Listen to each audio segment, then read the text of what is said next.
Hi, this is Glenn at Functional Health and Acupuncture. Today is Wednesday, March 18th, 2020, and I just wanted to shoot a quick video out to kind of talk about a few things. What we're doing with our clinic now that we're in the midst of this coronavirus pandemic, some procedures and things that also, some of them are kind of my thoughts on what to do about this virus and the worry about this virus, because people seem to be getting more and more worried. So first thing is, our clinic is open. We're not closing unless the government tells us that we need to close or there's a total lockdown. A lot of patients have been calling worried that we're closed. We're not closed. So we're seeing people, and so don't worry about that. If something does happen where we're forced to close, we'll be in touch with you. We'll let you know about that and provisions.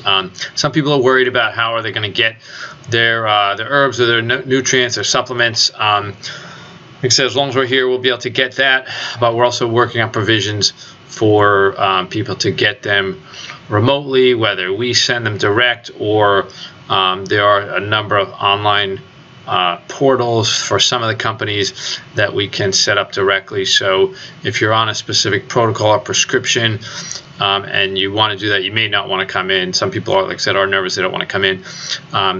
There are options to do that. We have to discuss that personally because there are different companies that have different ways of getting product to you. So we will take care of all that. My thoughts on the whole worry about the virus is that there's done a lot of different estimates about how much it's going to be, how many people it's going to influence, 70% of the population, 30% of the population. The best thing I think that you can do is to take care of your own immune system. Okay, it's not true that everybody is equally vulnerable to get the virus, just like the flu. Not everybody gets the flu, and it has a lot to do with your own immune system. Okay, so I do think that having a strong body, a clean body, and a strong immune system is protective against your chances of getting it and also your ability to recover from that. So what can you do about that? First and foremost, I would say is stop putting things in your body that compromise your health, compromise your immune system. I see people when I go to the stores and there's a panic, everyone's buying everything, and they got their carts filled up with junk food.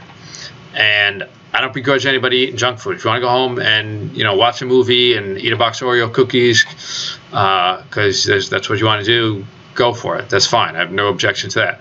But I think it's fooling to yourself to say it if you do that and say you're worried about catching the coronavirus, because when you do things like that, you're lowering your resistance, you're lowering your immunity, and you're making yourself more vulnerable. And like I said in the email that I sent out last week, look at how many people get sick, how the flu spikes right after Halloween season, all the sugar and all the candy that the kids eat. So you want to stop putting things in your body that are not helpful to your health. So what are those things? Number one, sugar. Anything sugar, corn syrup, any processed sugars, sucrose, any foods like that should not be going in your body. I know a lot of people are addicted to sugar. It's hard to do, but it's just not helping your body. Number two, alcohol. Same thing, alcohol lowers your immunity. Certainly not an excessive alcohol. Maybe a glass of wine is okay, a little bit here and there. But limiting alcohol is beneficial to your immune system.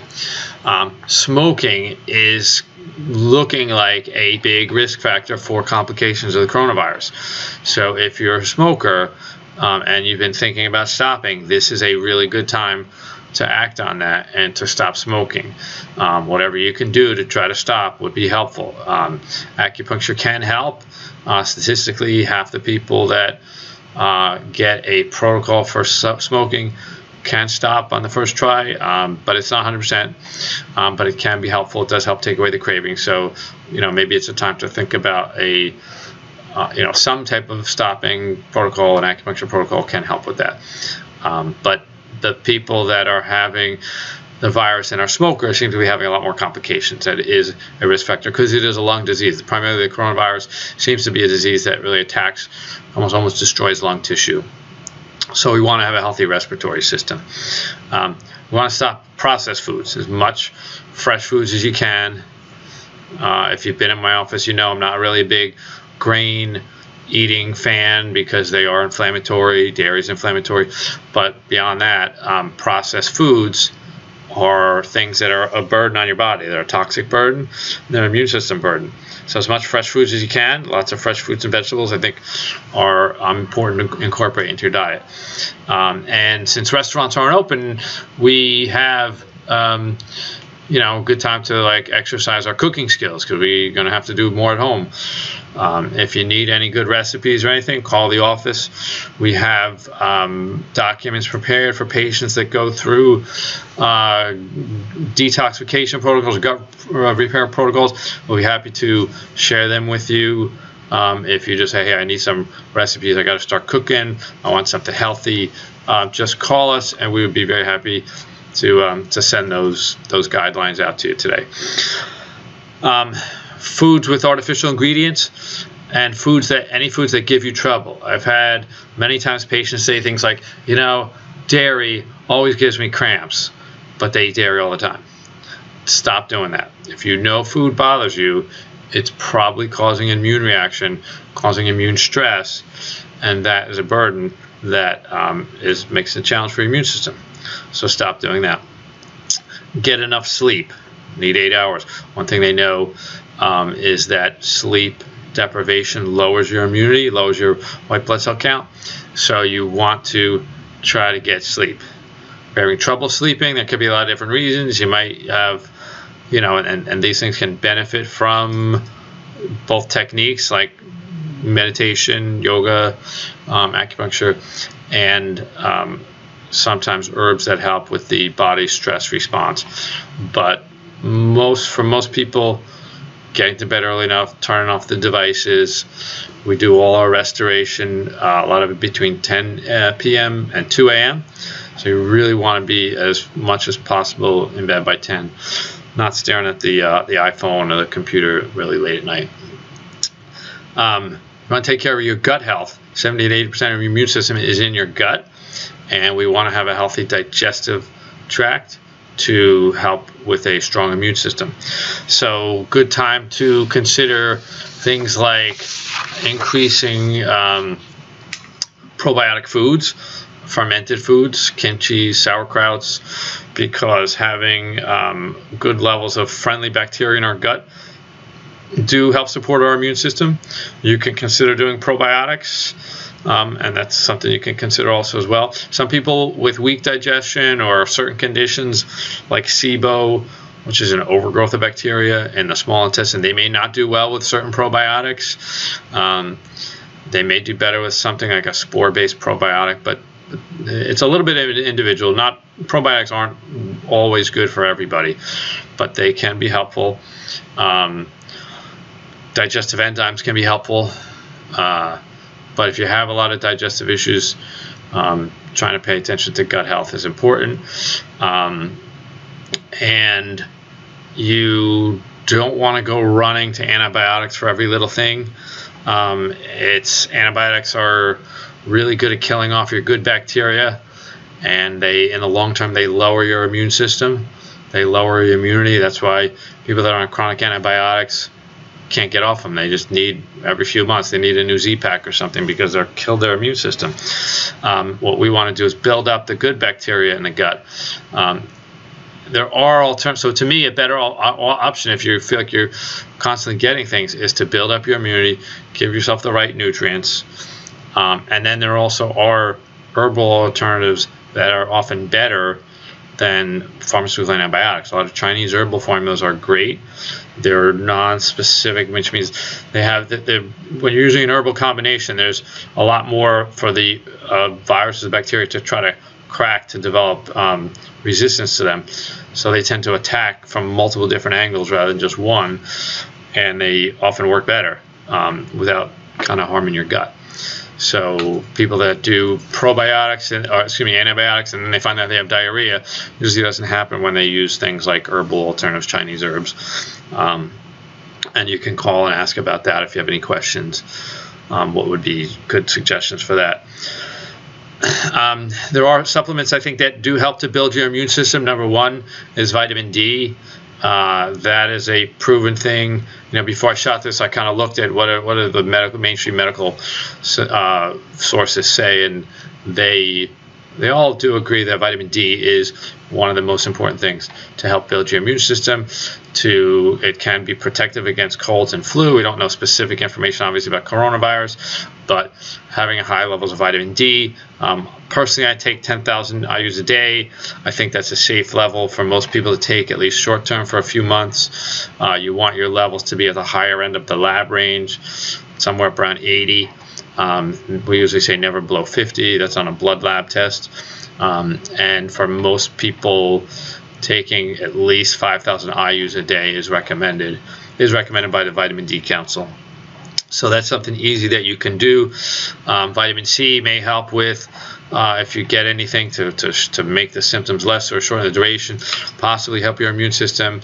I recommend 2,000 milligrams a day. I think there's a study that was going on in Japan with the coronavirus where they were looking at 3,000 milligrams a day. I don't know if the results of that out yet or not.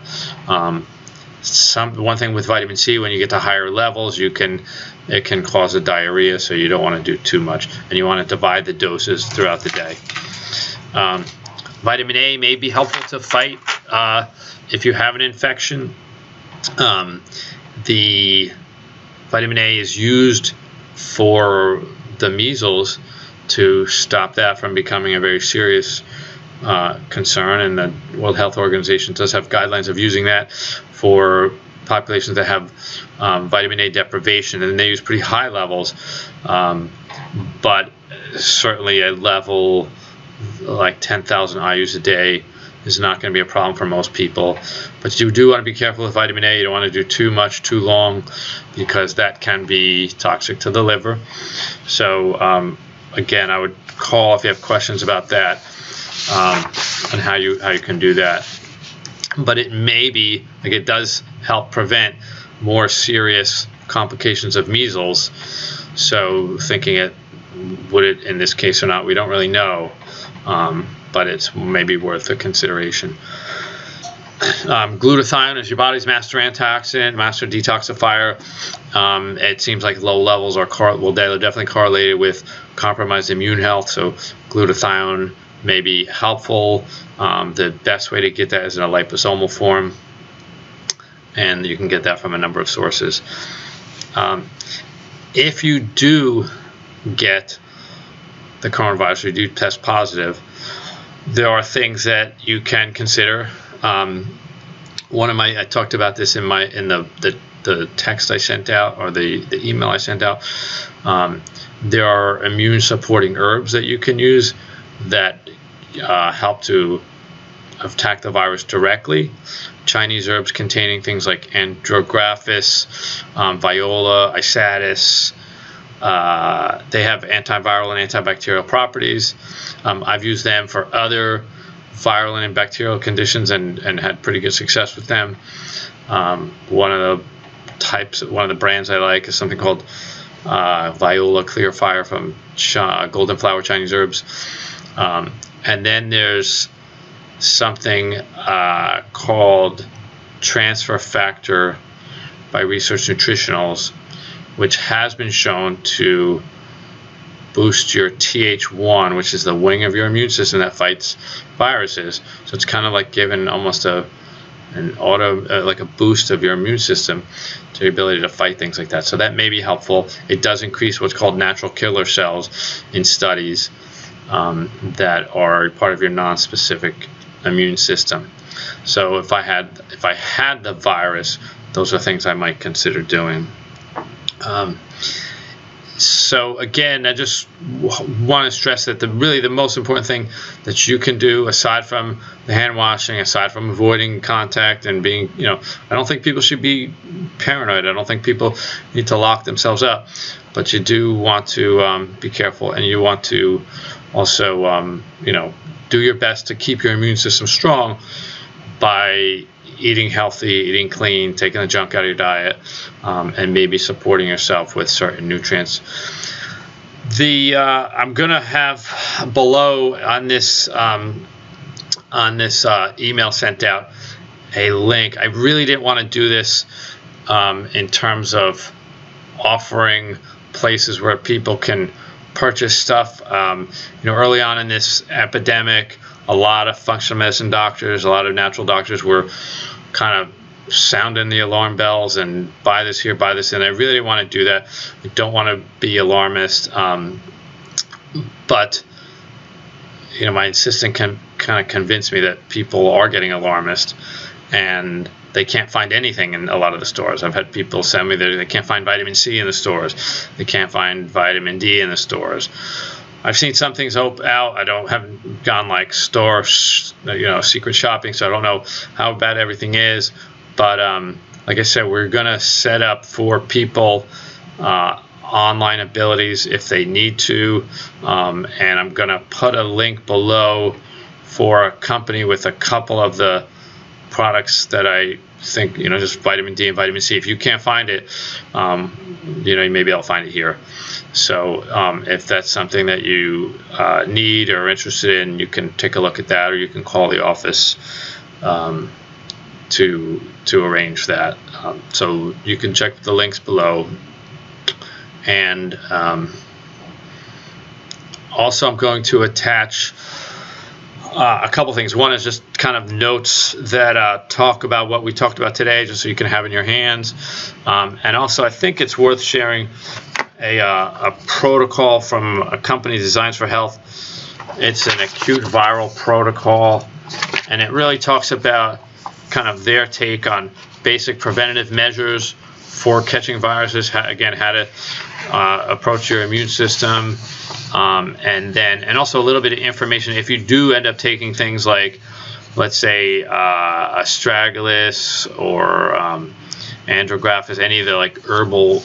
There are a couple of drug interactions they want you to know about if you're on certain things like high blood pressure medicine or blood thinners. Even caffeine can interact with some of those, so you want to be careful about that. So I hope this helps. I hope everybody stays safe and this thing passes, because not only is there a health impact from this, there's our lives are disrupted, and that's a big deal, and that's an economic issue for everyone. So hopefully we'll get through all this soon. And if you have any questions or any concerns, or you just want to get some health questions answered, absolutely call the office, and we'll try to help you out. Thank you.